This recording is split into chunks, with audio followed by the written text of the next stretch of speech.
अखिलेश सिंह जी, नीति आयोग केंद्र सरकार की एजेंसी है, डबल इंजन की सरकार आपकी है, तो आपके डबल इंजन के बड़े इंजन की जब एक एजेंसी ये कहती है कि बिहार फिसड्डी है, सबसे आखिर है, देश के सभी राज्यों में सबसे ज्यादा गरीब आबादी आपकी गरीबी की रेखा के नीचे है, आप विपक्ष के जवाबों के जरिए चीथे उड़ाने की बात करते हैं, गलथेतरी ऐसी बात करते हैं। क्यों आप भाग रहे हैं? क्यों आप जवाब नहीं देना चाहते? जवाब दीजिए। नहीं, बिल्कुल नहीं भाग रहे हैं। भागा कौन है? आप जब से ये नीति आयोग की रिपोर्ट आई है, कोई ऐसा व्यक्ति नहीं है भारतीय जनता पार्टी का जो इससे भागा है। हम डटकर मुकाबला भी कर रहे हैं और अपना जवाब भी दे रहे हैं। मतलब आपने नीति आयोग की रिपोर्ट को सही मान लिया? बिल्कुल। सुनिए, आप मेरी पूरी बात सुन लीजिए। मुझे विश्वास है कि आप मेरी पूरी बात सुनेंगे और मुझे बोलने का अवसर देंगे, क्योंकि मैं अपनी बात यहाँ रखने आया हूँ। आपको मैं ये बात बता रहा हूँ कि बिहार के अंदर, पटना से बिहार के किसी भी कोने में 6 घंटे के अंदर आप पहुंच सकते हैं। पटना के पूरे गंगा नदी पर 15 पुल तक बनने की स्थिति है। बिहार के अंदर आज पर कैपिटा इनकम को देखिए, वो कहां से कहां गया है। 7,000 से उठ करके 46,000 तक गया है। बिहार का योजना आयोग का आकार देखिए, कहां 18,000 से 1,18,000 तक गया है। ये भी एक सच्चाई है। आप इसको 18,000 ये भी एक सच्चाई है, आप इसको भी स्वीकार करना होगा। जिस बिहार के अंदर 3 से 4 मेडिकल कॉलेज थे, आज 17 मेडिकल कॉलेजेस हैं। इस बिहार के अंदर जो स्वास्थ्य की व्यवस्था है, जहां डिबरी में अस्पताल चलता था, वहां आज ऑपरेशन भी हो रहे हैं, वहां एक्सरे भी हो रहा है और क्या कहते हैं आईसीयू भी है। ये बिहार की भी तस्वीर है। हाँ, ये जरूर है, बिहार के आबादी का जो घनत्व है जिस प्रकार से, और उसके हिसाब से जो नीति आयोग का रिपोर्ट है, इसमें कुछ ये बातें हो सकती है। और इसमें आज मैं देख रहा था कि नीति आयोग के रिपोर्ट पर तो केंद्र सरकार चर्चा भी कराने को तैयार है। हाँ, यह जरूर है कि इस बिहार के अंदर जनसंख्या नियंत्रण पर भी जो बातचीत होनी चाहिए। मुझे अखिलेश जी चाहिए जवाब कि क्या ये रिपोर्ट सही है, क्योंकि कई आपके पार्टी के सहयोगी, चाहे जेडीयू की बात करें, आप ही के पार्टी के नेता की बात करें, मंत्री जीवेश मिश्रा का बयान भी हम सुन रहे थे, वो खारिज कर रहे हैं इस रिपोर्ट को। 52% गरीब नहीं है। हम क्या उड़ीसा से पीछे नहीं है? क्या हम झारखंड से पीछे नहीं है? क्या हम मध्य प्रदेश से पीछे नहीं है? रिपोर्ट आप खारिज करते हैं, गलत कहते हैं। आप नीति आयोग की रिपोर्ट के साथ साथ आप हमसे रिपोर्ट पर चर्चा कर रहे हैं। सुनिए, हाँ। आप जब हमसे चर्चा कर रहे हैं तो हमारे रिपोर्ट कार्ड पर ही आप चर्चा कर रहे हैं। हमने क्या किया?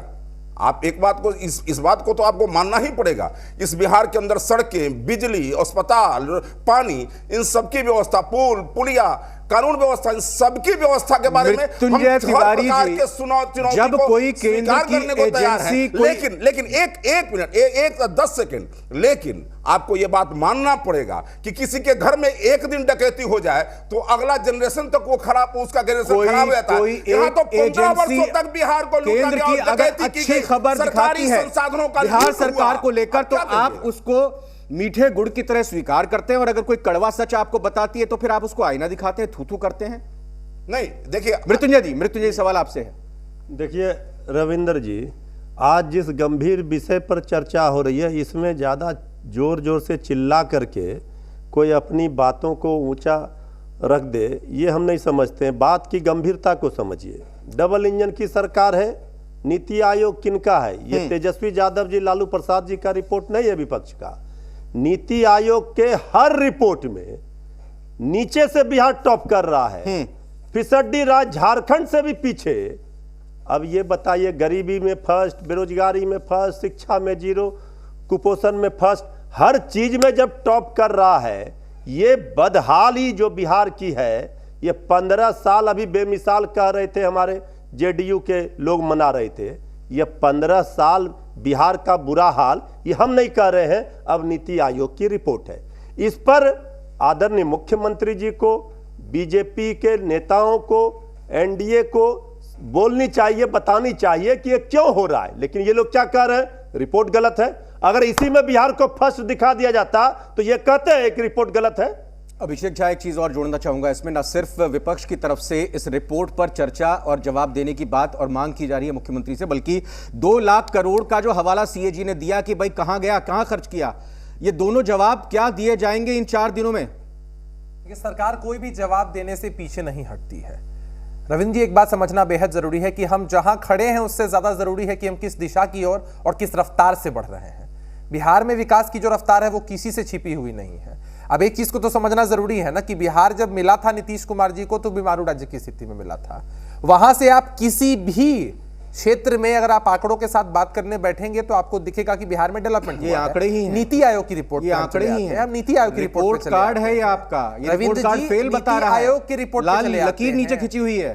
हम जब एग्जाम देते हैं ना रविंद्र जी, तो कई बार ऐसा होता है कि एग्जाम कुछ का होता है, सिलेबस कुछ चला आता है, एग्जामिनर अपनी मर्जी से चेक करते हैं, अगर हम संतुष्ट नहीं होते हैं तो रीचेकिंग के लिए भी कहते हैं। हमारे योजना विभाग के माननीय मंत्री ने स्पष्ट तरीके मतलब मैं पर्चा जवाब नहीं मैं जवाब दे के आऊंगा, कोई पर्चा देता हूं तो मैं उसमें अपने आप ही नंबर दे दूं कि 100 में से 100 मेरे नंबर है। एग्जामिनर पर छोड़िए ना ये काम। ये हमने ऐसा कब कहा है? लेकिन हमारा विरोधाभास है ना। हमारे योजना विभाग के माननीय मंत्री ने स्पष्ट तरीके से हर एक बिंदु पर बताया ना कि बिहार के साथ पक्षपात हुआ है।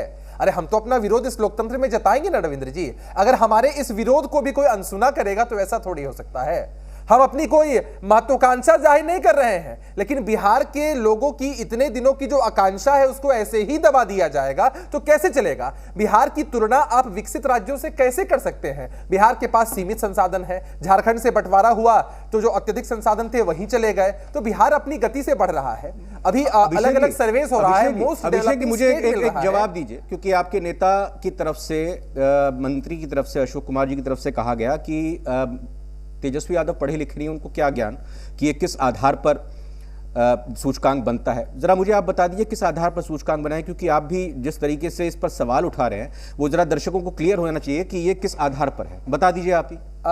रविंद्र जी, अगर आप विस्तार से चर्चा करने, नहीं मुझे संक्षेप में बता दिए, आम आदमी को समझ में आ जाए। यही तो सबसे बड़ी दिक्कत और विडंबना है कि नीति आयोग ने रिपोर्ट बिहार को सतत विकास लक्ष्य की प्राप्ति के लिए देश का हर एक प्रदेश, कोई भी देश या विश्व में कोई भी देश आगे चलता है कि भाई हम जहां खड़े थे हमको उससे आगे बढ़ना है और हर जगह डेवलपमेंट शो करना है। जब आप हेल्थ इंफ्रास्ट्रक्चर की बात करते हैं, जब आप एजुकेशन की बात करते हैं, जब आप रोड्स की बात करते हैं, तो यहां तुलना की जाती है जो नेशनल, और बहुत सारे ऐसे आंकड़े हैं आपके सामने रखे हुए होंगे, बहुत सारे ऐसे आंकड़े हैं जहां पर बिहार का औसत देश के कई राज्यों से ज्यादा है और देश की औसत से ज्यादा है। तो फिर हम आखिर कैसे हो सकते हैं? आप ही समझिए, सुनिए। हाँ, किसी भी चीज पे हमारा औसत अगर देश के औसत से ज्यादा है किसी भी एक इंस्टेंस पर, तो आप ये समझाइए ना कि भाई अगर हम देश के एवरेज से किसी भी चीज में आगे हैं, अगर आप पर कैपिटा इनकम की बात करेंगे, आपके पास डाटा है, आप खोलकर देख लीजिए, पर कैपिटा इनकम में देश के एवरेज से बिहार आगे है। और अगर बिहार आगे है तो फिर आखिरी पायदान पे कैसे हो सकता है? तो बहुत सारे ऐसे सूचकांक हैं जहां हमारे साथ पर कैपिटा इनकम में अगर बिहार आगे है तो बिहार